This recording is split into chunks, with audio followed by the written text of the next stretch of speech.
we were talking about, we're getting into the detailed form of the rotation operator. And let me just briefly summarize what it looks like. Right? So for the rotation operator, and in fact, I'm going to start to drop the hat because, as I'll explain,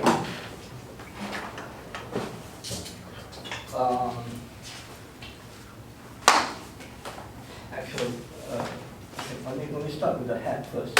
So this is a rotation matrix.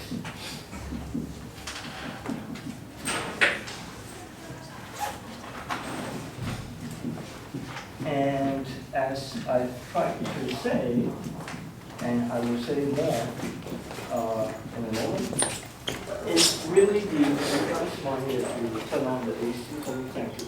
Yeah. What we've discovered is that this object needs to be anti-symmetric. Okay, and it's anti-symmetric because R is an orthogonal matrix, and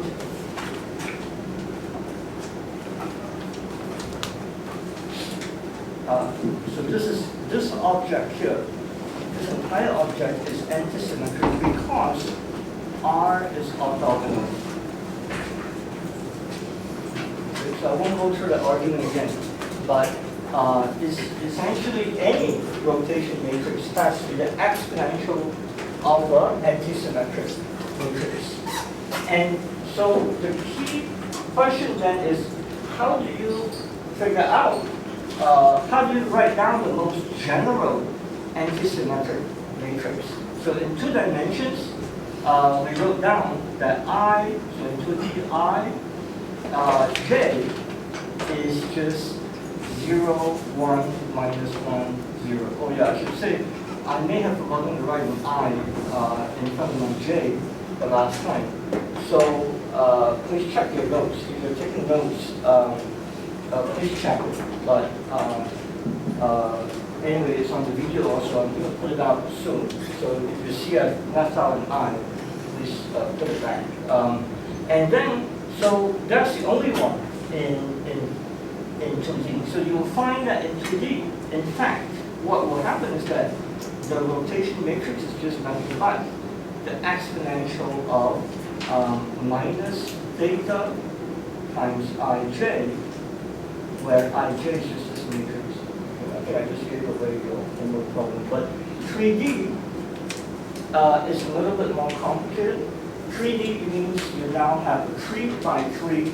The rotation matrix is now a 3 by 3 matrix, and therefore the exponent is also a 3 by 3 matrix. If it's anti-symmetric, you will always have the diagonal components to be 0, right? And because when you take a transpose, it needs to be negative of itself. It means the diagonal components must be negative of itself, which in turn means it must be 0. So you have 3 choices. You have 1, 2, 3 gaps to fill, so to speak. Okay, but you notice that once you have fixed this guy, you will have fixed the other side, right? Because by anti-symmetry, once you have fixed these guys, you don't have a choice over here. So in fact, let me be a bit more specific, right? So this is A, this is B, this is C. Then you don't have a choice on this side. This would be minus A, this would be minus B, and this would be minus C. You don't have a choice. So the basis anti-symmetric matrices you can choose simply will be 1 here and 0 here, 1 here or 0 here, or 1 here and 0 here. So these are the bases that I wrote down the last time. So J12, and why I call it J12 is because this is the first row and the second column has 1 in it.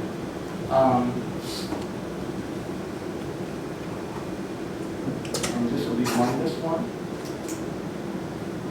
Okay. And then J13 would be the first row, but the third column has 1 in it and 0 everywhere else on the upper triangular portion.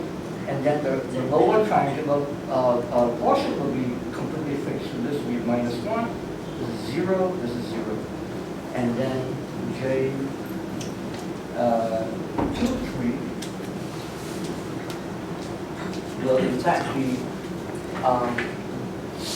given by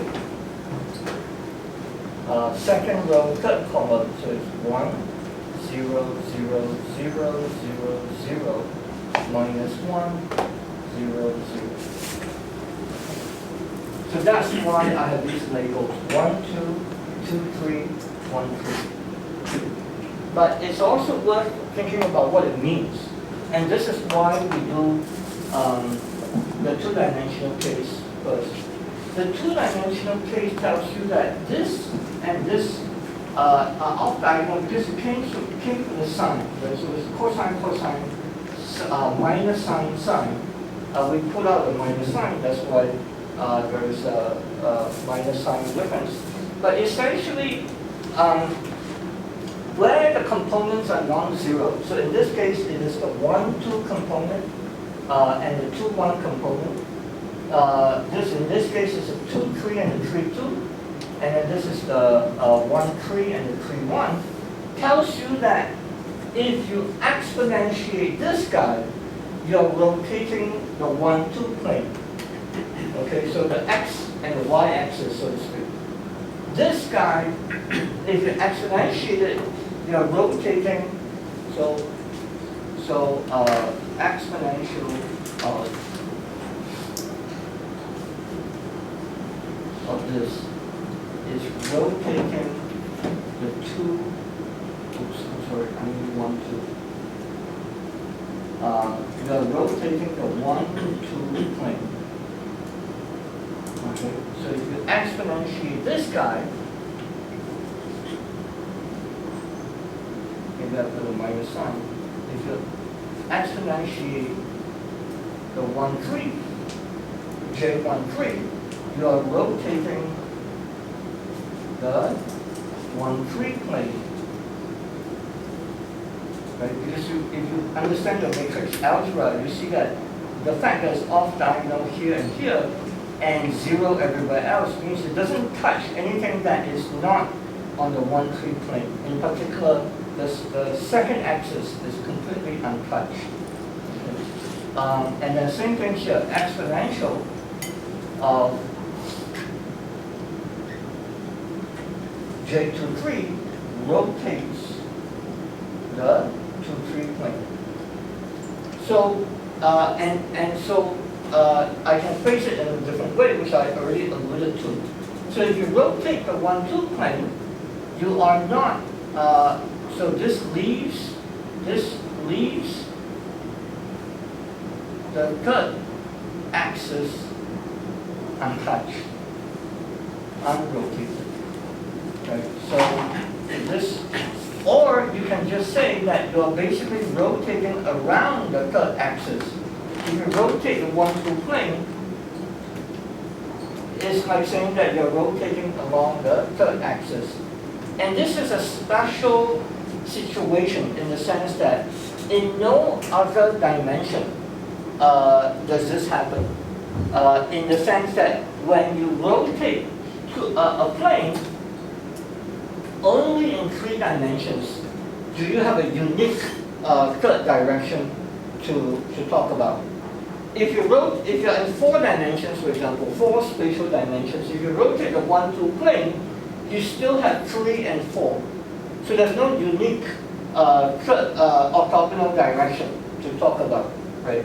So this is a special feature of being in 3 dimensions. So let me just write it down first. So 1, 3 plane means you're rotating around the second axis. Okay. And same thing here. This rotating around 2, 3, rotating the 2, 3 plane amounts to rotating around the one axis, or in other words, you leave it invariant, right? So if you rotate around an axis, you're basically leaving it invariant, whereas the plane orthogonal to it is being rotated. Okay. Again, it's a special feature of being in 3 dimensions. But we will use this feature. We will use this feature. But I want to say a few more words before I get to that part. Maybe I'll say one thing first. So so how do I express that feature in a mathematical way, right? So this duality. Duality between rotating the ij plane and rotating about the k axis, where k is not equals to I and k is not equals to j axis. Right? So in other words, let's draw a picture here. So this is the I, this is the j axis, then this will be the k axis, right? And usually we go by the right-hand rule. Actually, this is how the right-hand rule comes about what I'm about to tell you. So how do you express this mathematically is you say that the ij generator of rotations in 3 dimensions can be redefined into an object that has only one index, which I'll call k. Well, how do I relate the two? I contract it with the Levi-Civita symbol. Okay, so Levi-Civita symbol we'll see again and again. So let me just remind you guys, Levi-Civita is an object that is fully anti-symmetric.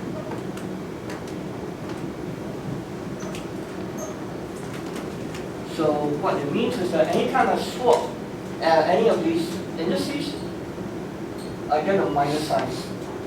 So for example, epsilon ijk is equal to minus epsilon kji, because I swap I and k, for example. But then I need to tell you that epsilon, in this case, I will define epsilon 1, 2, 3 to be 1. Okay, later when we start doing Lorentz symmetry, I hope by the later part of this lecture, I'll start doing Lorentz symmetry. The Levi-Civita there will have 4 indices, and it will be a bit more. I'll have to redefine my. I have to redefine what I mean here.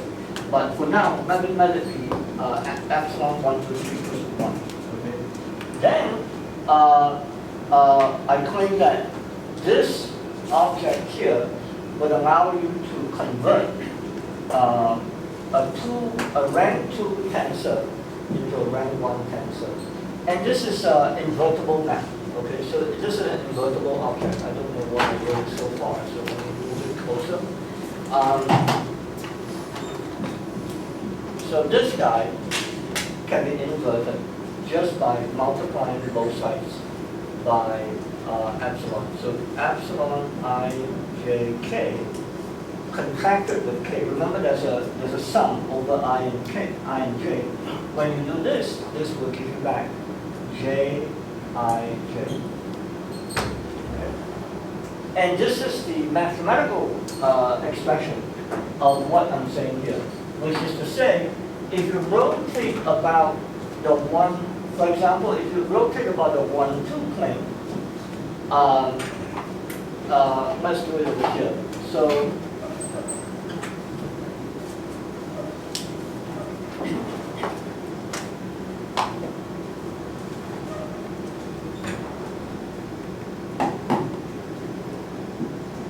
So for example, let's rotate the 1, 2 plane. So I'm going to contract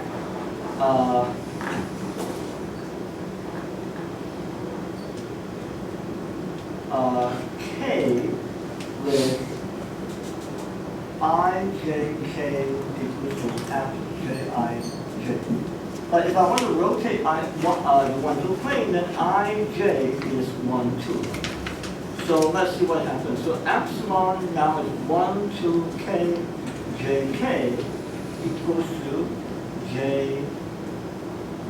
1, 2. But now we have an equivalence. You see, this is a sum over k, but epsilon is fully antisymmetric, which means none of its indices can be repeated. Okay, so if I have epsilon, for example, L, there's no sum over I here. Right? So if I is repeated, this is immediately 0. Why? Because I can swap I, and it's negative of itself, so therefore it is 0. So tell me what's the only possibility for k? 3, right? K can only be 3. So we have epsilon 1, 2, 3, j3, it is therefore equal to j1, 2. So you can interpret j3 and epsilon 1, 2, 3 is 1. So you can interpret j3 as an equality, therefore. You can therefore interpret this as the rotation about the third axis. And this is saying that this is rotation around off the 1, 2 plane. So, like I said, this is an equivalence that only happens in 3 dimensions. You can't do it in 4 dimensions, 5 dimensions. It just doesn't work. No such unique orthogonal direction. Right? If you have 10 dimensions, you can rotate the first 2 planes, and then you have 8 other dimensions. There's no unique orthogonal direction. So that's the other thing you want to learn from this, which is rotation. You probably learn the rotation axis version of rotation when you were an undergraduate, right? And because it's more intuitive, you take an axis and you rotate it, and everything revolves around it. It's very intuitive. But once you start to learn kind of the actual mathematical language of describing rotations, you try to make it more precise. You realize that rotation is not about, in general dimensions, it's not about rotating about an axis. It's only true in 3 dimensions. It's not even true in 2 dimensions, right? Because in 2 dimensions, there's no orthogonal direction to talk about. You don't have a space to go beyond the 2 dimensions. So the more general picture about rotations is always to pick a plane and then rotating that plane. That's the most general notion of rotations.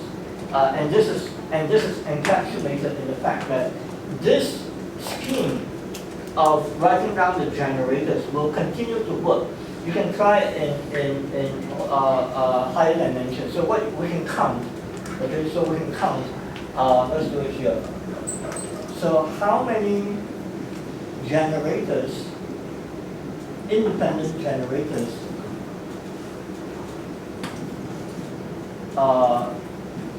J and B in D dimensions? Okay, so we know that it's anti-symmetric, right? So you want to just superpose over all the possible anti-symmetric basis vectors, basis matrices. So it is anti-symmetric. You know that the diagonal terms are all 0. So in general, you have D squared components of a square matrix. So you subtract off the diagonal components. So this is the diagonal component, because you don't need them. But once you subtract it off, it's anti-symmetric. So once you specify the upper triangular components, you would have specified the lower triangular components. So you just divide by 2. So divide by 2. Okay? And that is the number of, therefore that is the number of independent generators. And that is the dimension of the Lie algebra. So this is the, in fact, so this is the dimension of the Lie algebra. It's just fancy jargon, but I'm just saying, basically it's saying there's a number of dimensions of the space of anti-symmetric matrices in D dimensions. Right? But the Lie algebra part is just saying that, and I'll get to this in a bit, that if you remember, these J's need to obey some commutation relations, right? So I'll get to that very soon. But that's a key point. But I want to check first, right? So when D equals to 2, for example, right? Then you get 1/2 times 2 minus 1, and indeed you get 1 rotation angle. So for D equals to 2, it's 1 rotation angle because you're just rotating 1 or 2 plane. In the 3-dimensional case, you can plug it in. You get 1/2 3 times 3 minus 1 equals to this is 2, which will cancel this, and so you have 3 independent ways to rotate. You can interpret this in many ways, right? So this also tells you that however you parametrize your rotation matrix. So in 3 dimensions, you will have 3 angles. And of course, it's not unique how you define that, right? So it's not unique how you define these angles. There are these Euler angle parametrizations that you hopefully have learned when you took classical mechanics. But there are other ways to parametrize the rotation angles. But no matter what, because there are 3 independent kind of degrees of freedom here, you know that ultimately you need 3 independent angles to specify your rotation matrix. Any questions for me? Okay. So then, yeah. So Yeah. talk about 4D Come again. space-time. 4D? 4D space-time. You want to do space-time? Then Yeah. So then we have 6. we'll get to that. Yeah. Right. So there's a similar game that we can play, but that if you do space-time, there is a subtlety about Lorentz covariance. Yeah, but we'll get to that. That's actually why I built this out, because some of our colleagues here have not even taken quantum mechanics, so I want to spend a bit more time doing rotations because I hope it's more intuitive. But yeah, Lorentz invariance would make it slightly more complicated, but it's very, very similar. Yeah. You also have similar J's, and you have 2 indices, but they will be, yeah. Anyway, we'll get to that. But first I want to show you again in the context of rotations, and I already alluded to it, we must have commutation relations between these J's. And that's because when you multiply these rotation matrices, they must give you another rotation matrix. And this is why it's important to understand that it forms a group, right? It's not just it's not just mathematical mumbo jumbo, but it reminds you, knowing that it's a group tells you, in this case, in this instance, what I'm trying to get at is that if you multiply one rotation matrix with another rotation matrix, then you have to get another rotation matrix. That's one of the key properties of being a group, right? So knowing it's a group reminds you that no matter how you multiply them, you get a matrix, a rotation matrix back. So so this is a non-trivial statement because why? If this is a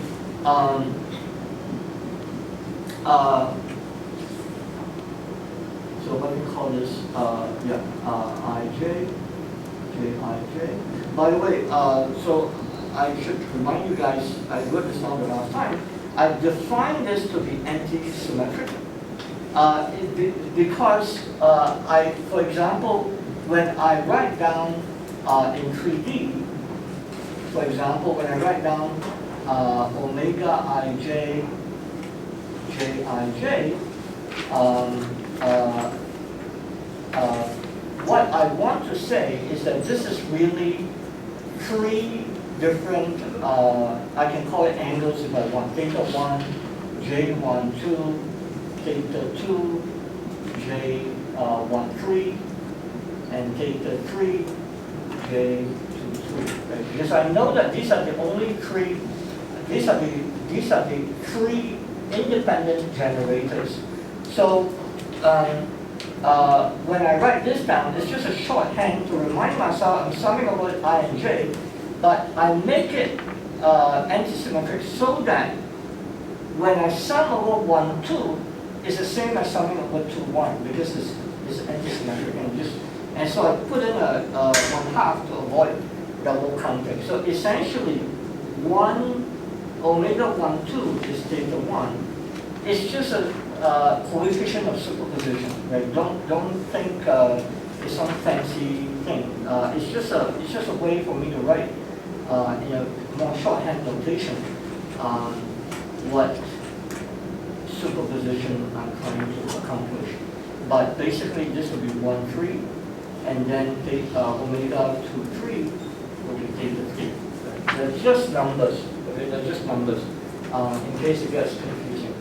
Now, coming back to this, this is my first rotation matrix.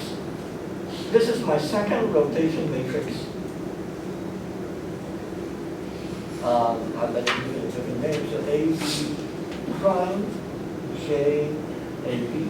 So the generators are the same, but these numbers, which correspond to some rotation angle, right, can be very complicated function of rotation angles, because it depends on how I parameterize my rotations. The omegas may not necessarily translate into, it may or may not translate into the particular parameterization you're using. But in any case, these J's are the same, but these numbers might not be. But when you multiply them together, it must give you another rotation matrix. So you omega prime prime, and then n, j, and n. Okay, so this must happen. No matter what these numbers are, when I multiply these two matrices together, I must get back another rotation matrix. And because I already know what the form is, it must still be this exponential of j, superposition of the j's. Okay. And so why is this a non-trivial statement? And this is where you want to remind yourself of what I said the last time, which is that if you take the exponential of x and the exponential of y, then what happens is that because x and y are now operators, they don't commute anymore. So you can combine them into an exponential, but it will be x plus y plus a bunch of commutators, right? So let me try to remind myself of that commutator.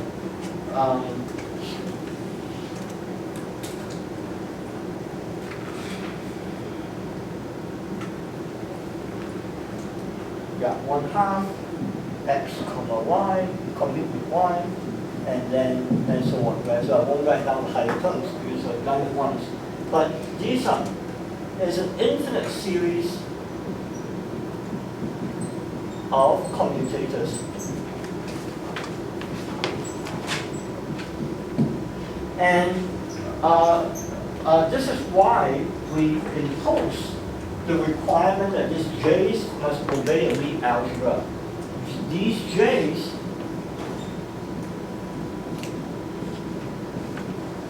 let me just write down for now. Let's say it's just a bunch of numbers, C, A, B, I, J, and then M, N, J, and N. right? It's a bunch of numbers, right? Don't be intimidated by the number of indices here. But it's just a bunch of numbers superposing the j's. If this is true, then you know that when you multiply these two guys together, this guy will be this guy plus 1/2 of the commutator between this guy and this guy plus more and more commutations of the exponents, right? So, but as long as this is true, every commutator will give you back this guy, 1j, or linear in j, an expression that's linear in j. And more commutators will still give you back just a linear combination of something linear in j.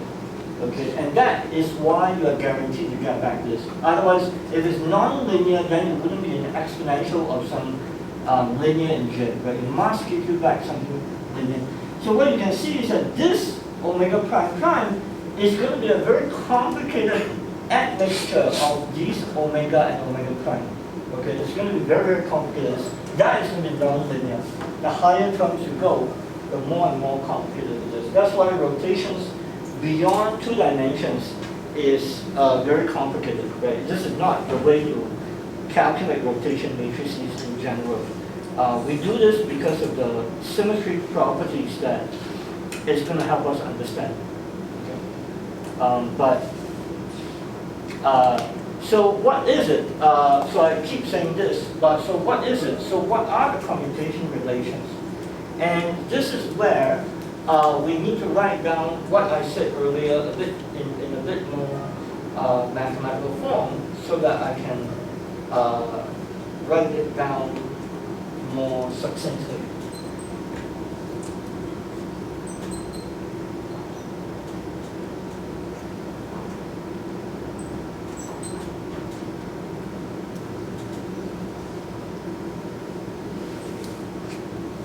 Yeah, so how do I do that? So the first thing to do is to recognize that what I wrote down earlier, I, J, A, B.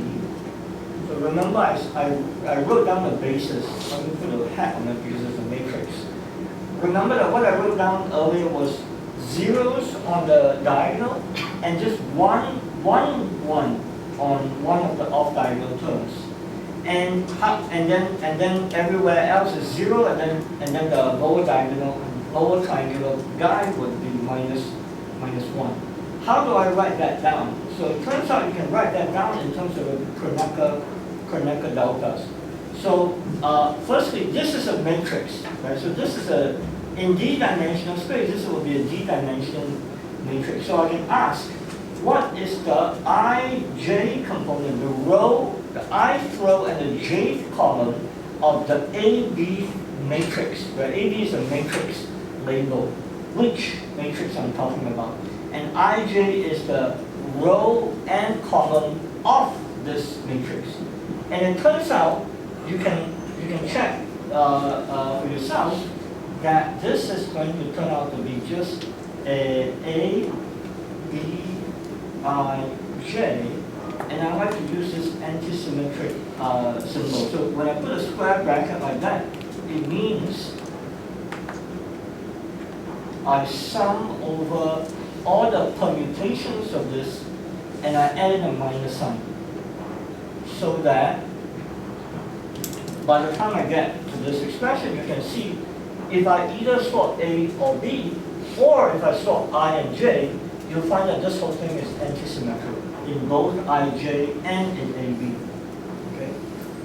So why do I do this? Because now I can actually work out what the right-hand side is.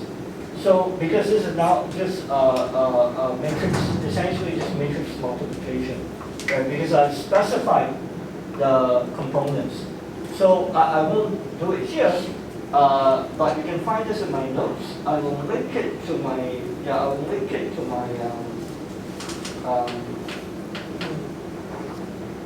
link it, so let me just write it down.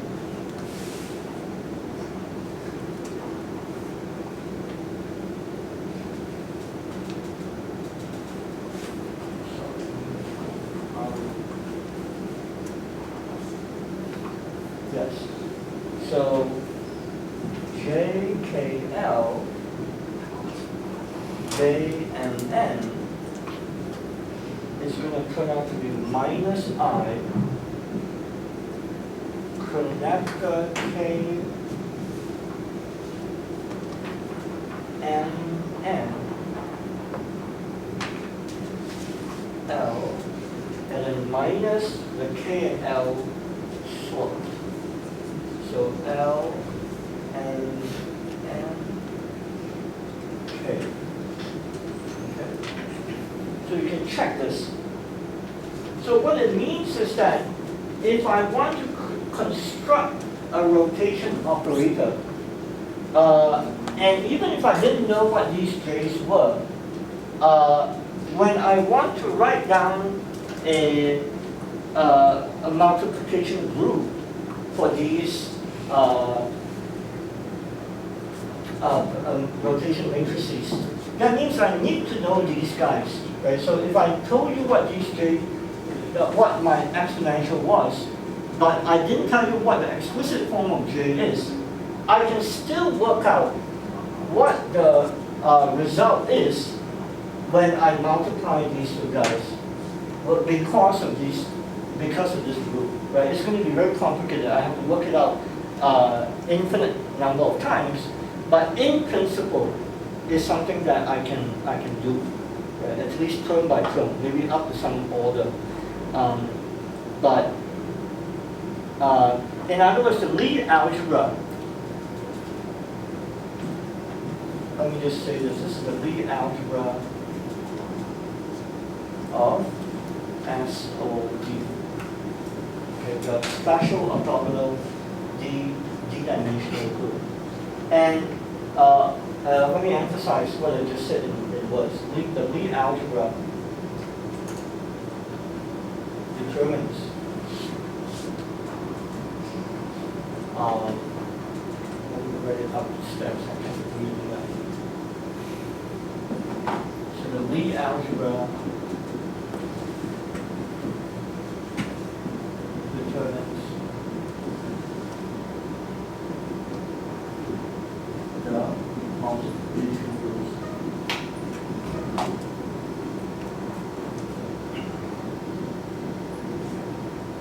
Because of the infinite series, because the exponent contains commutators. Maybe that's that. The exponent contains commutators. And so once you've fixed all the commutators, then you fix the multiplication groups, at least amongst rotation operators. And this is going to be the case for Lorentz transformations as well. So when I get to that, I will be a bit faster because this is the warm-up. Okay, any questions for me? No? Yes. This? No, that IJ in the delta. This is defined. Yeah, so this is defined at. Yeah, so if I write down an object like that, Ij, and I put a bracket like that, this means Tij minus Tji.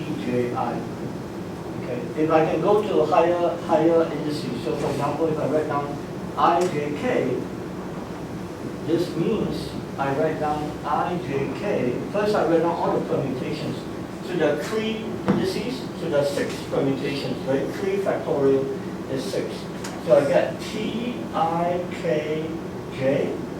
have Tjik, Tjki, Kij,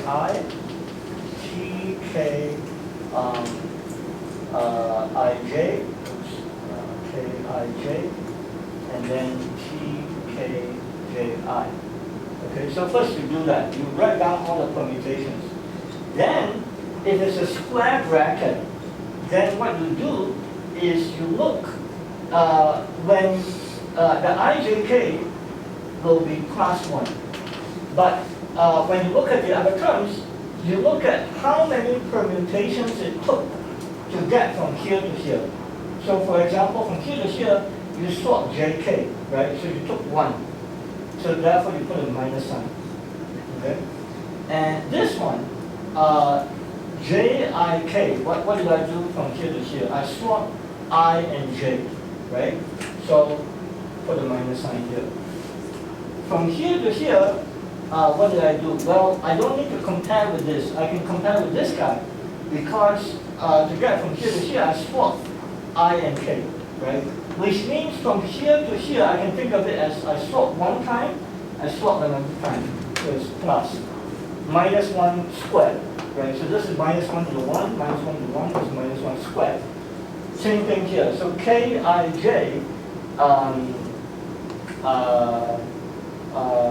think that is, yeah, so this one, right? I can think of it from here to here, I swap my I and K. So it's a plus. And then I swap I and J here, so it becomes a minus. So you can keep going.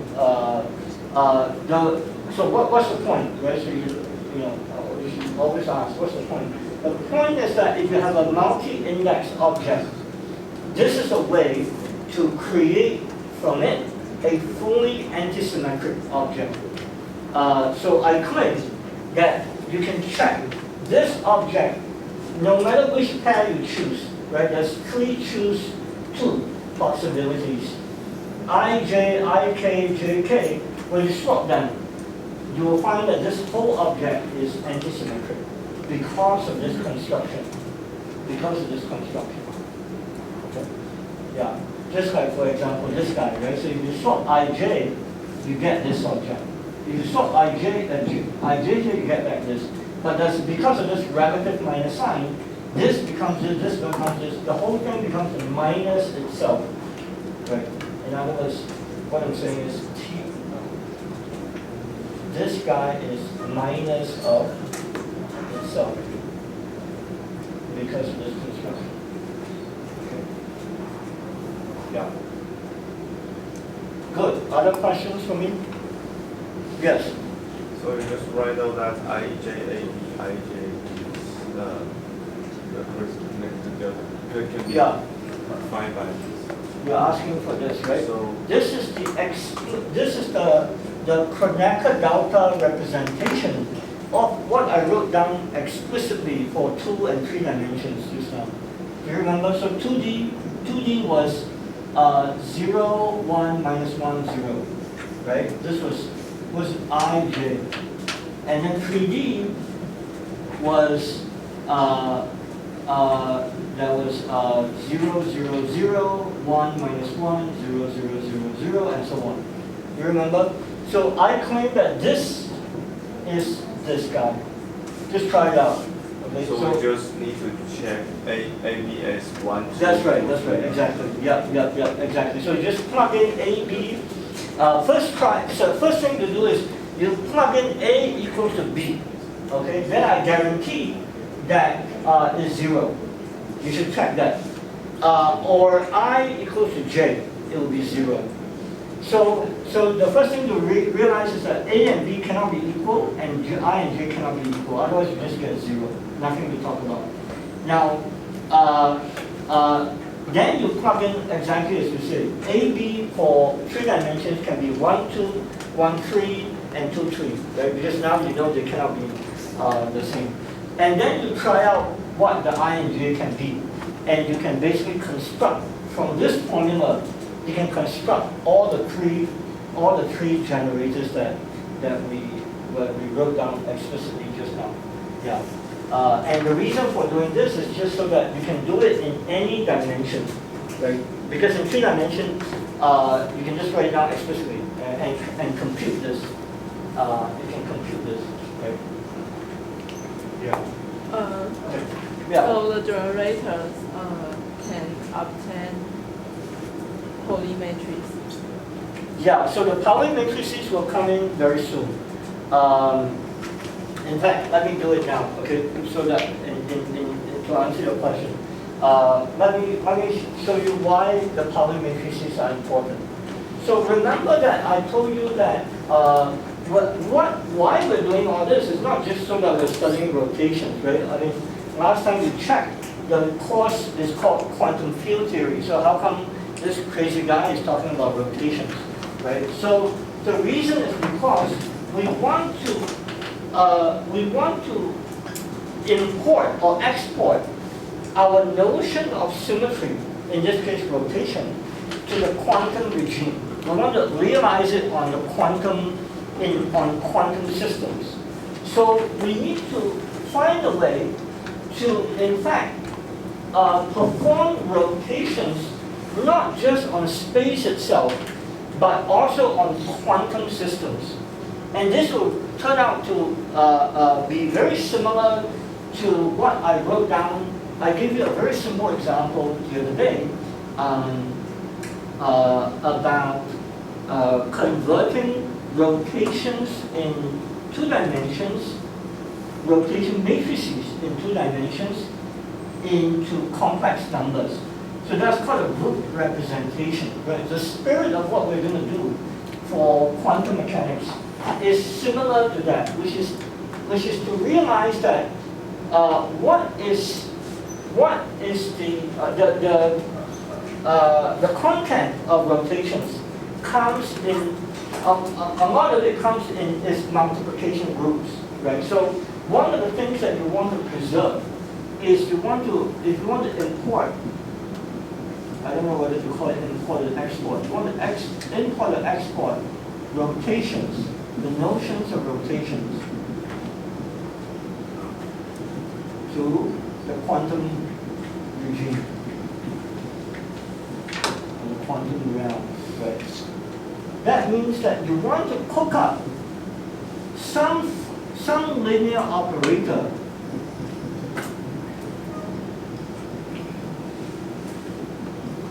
that is a function of your rotation matrix, but now acts on your quantum state. Right? So for those who don't know quantum mechanics is really formulated in terms of vector spaces. When you have unfortunately I wouldn't have the time to delineate all the properties of the vector space, but this funny bracket here denotes a vector in an abstract vector space. And this is supposed to describe a state in your quantum system. Any property, all properties of your quantum system is contained in this state. So if I want to rotate space, but import that notion onto your quantum system, I must find some way to act my linear operator on the state such that it's a function of my rotations. But if it's to be a rotation, it better be that when I take the product of these 2 linear operators, it must preserve the rotation multiplication rules.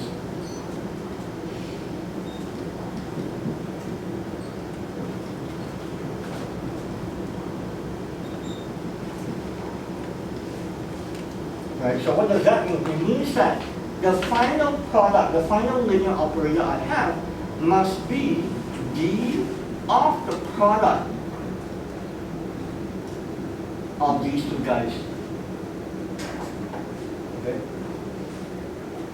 But how do you do that? How do you make sure that this happens? Is in fact to use the same idea that this guy will still be, because remember that rotations is the exponential of something because it's continuously connected to the identity. Well, if you don't rotate, right, so don't rotate,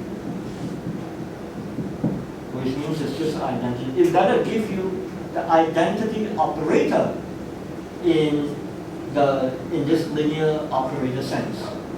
Right? You better do, if you don't rotate, this linear operator better also be itself the identity operator. So it means that just as the rotation operator is connected to the identity, you can tune your angles so that you can connect your again, recover the identity operator. This guy itself also better be connected to the identity. So this guy itself better also take this form.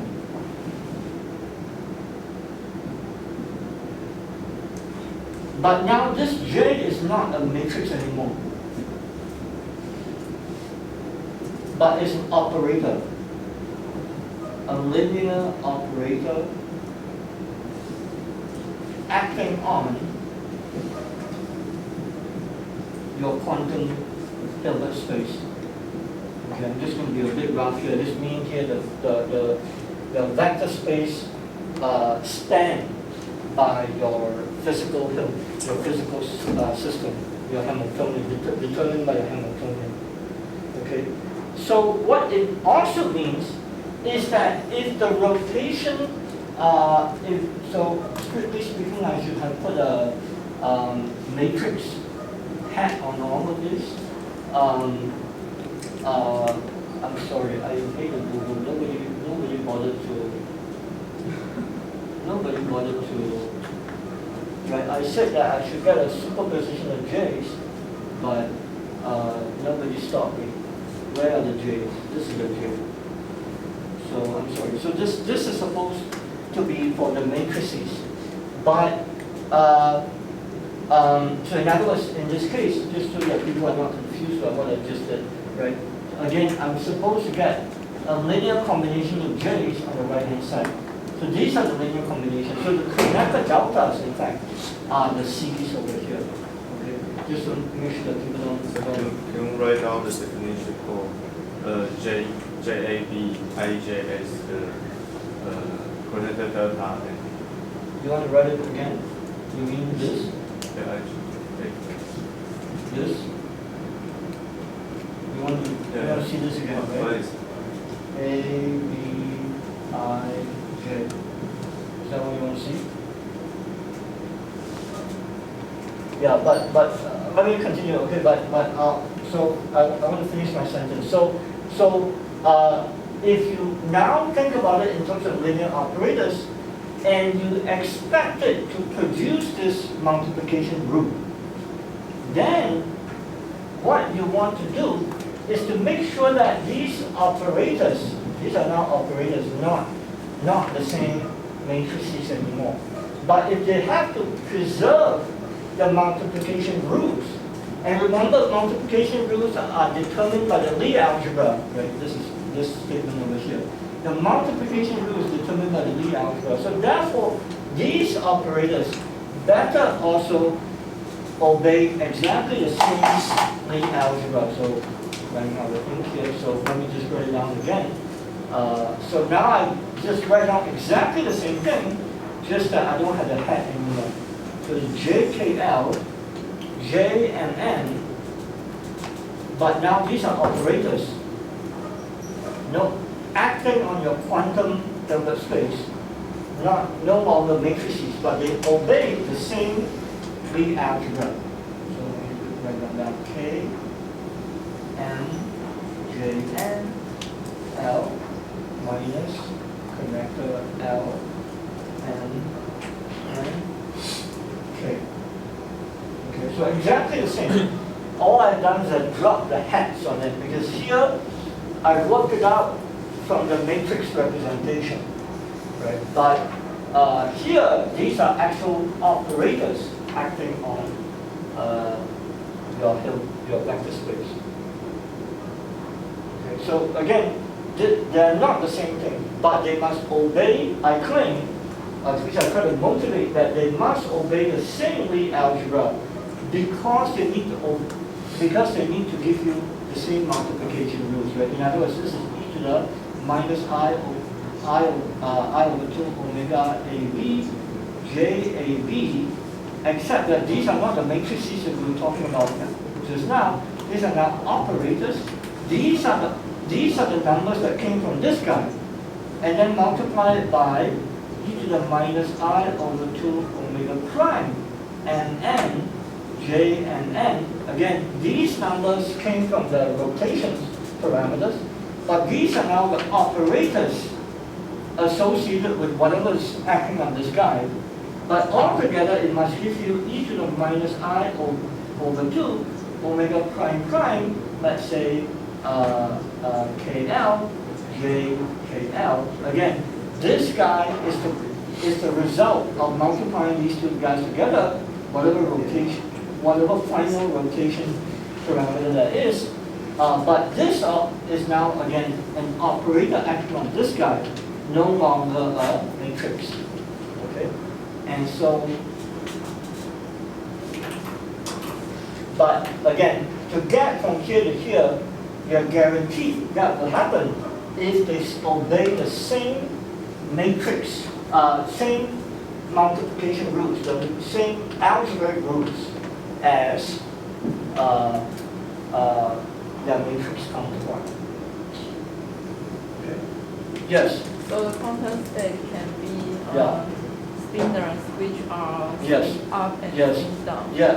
And Exactly. the linear operator acting Yeah. So, up. in fact, I'm coming to your question. I haven't answered your question about Pauli matrices, right? But yeah, I need to build up slowly. So let me do that before we take a. Let me see. Or maybe I'll take a break first, okay? And then we'll come back and I want to from here answer your question as well.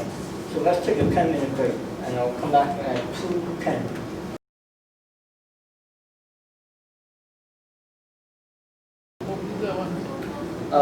Yeah, so as I was trying to say, and let me say it again, in quantum theory, so I can't give you an overview of quantum theory because it's a big topic on its own. So take my quantum mechanics course if you really want to know quantum theory. But there are two key points when you do quantum theory. One is your quantum system is described by a Hilbert space. Right? It's a vector in a Hilbert space, an abstract vector. The other one is that there are permission operators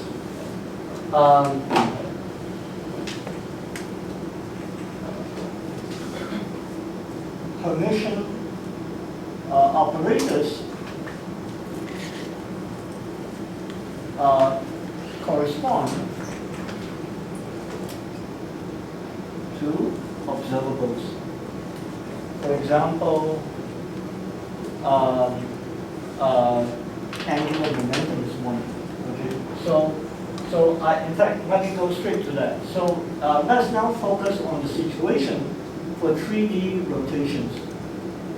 Okay, and the Lie algebra I just erased can be simplified a little bit when you, instead of using this 2-index notation, I use the one index notation that I introduced earlier. So it's epsilon 1/2 epsilon ijk jij. So if I use these guys, then it turns out that the Lie algebra of SO3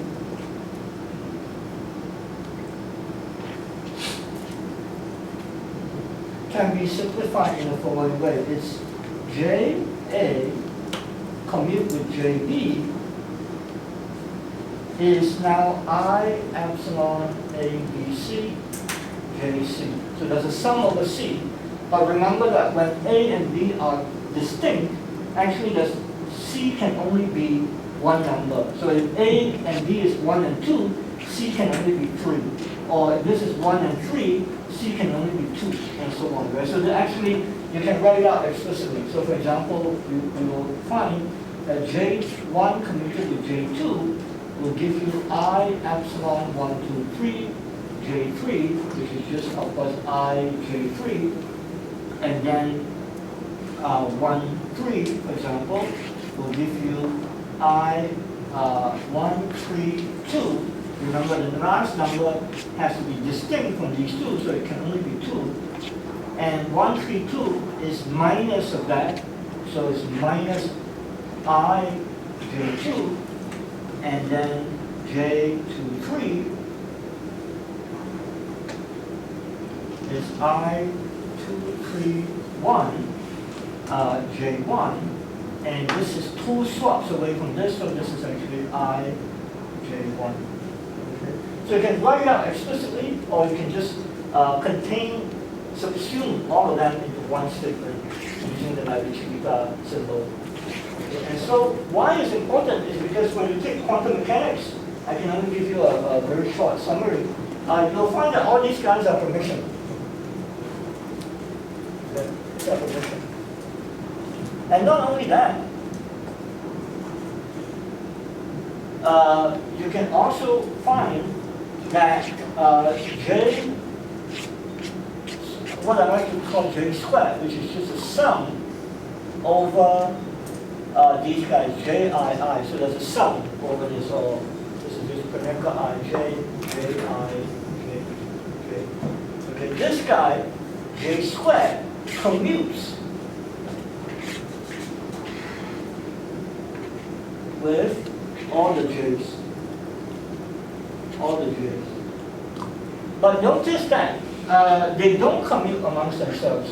J1 doesn't commute with J2, J3 doesn't commute with J1, J2, they don't commute amongst themselves.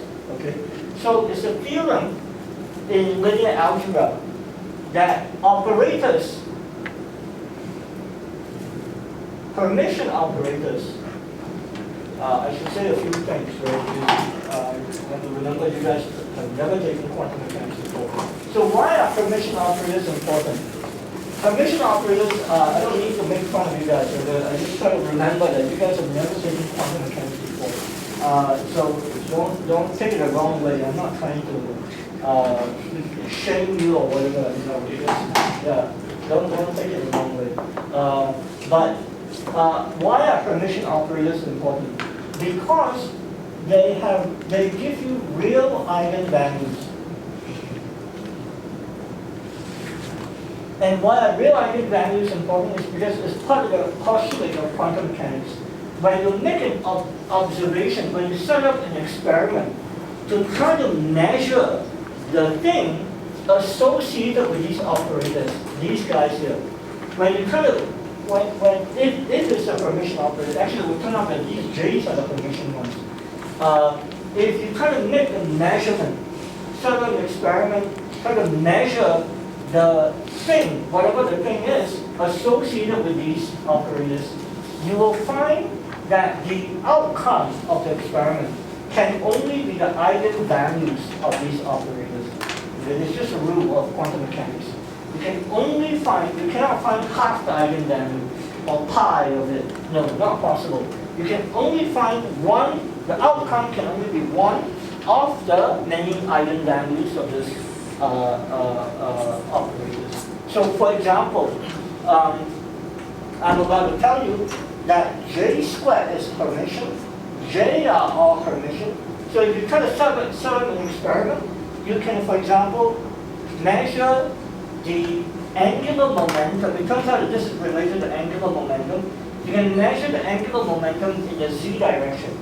Okay, how do you do that? You can turn on the magnetic field, and there are ways to do it. So it turns out that this guy has eigenstates related to this guy, J squared.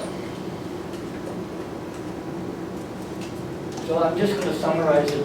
The full discussion would take a very long time. That's why you take the quantum mechanics course. But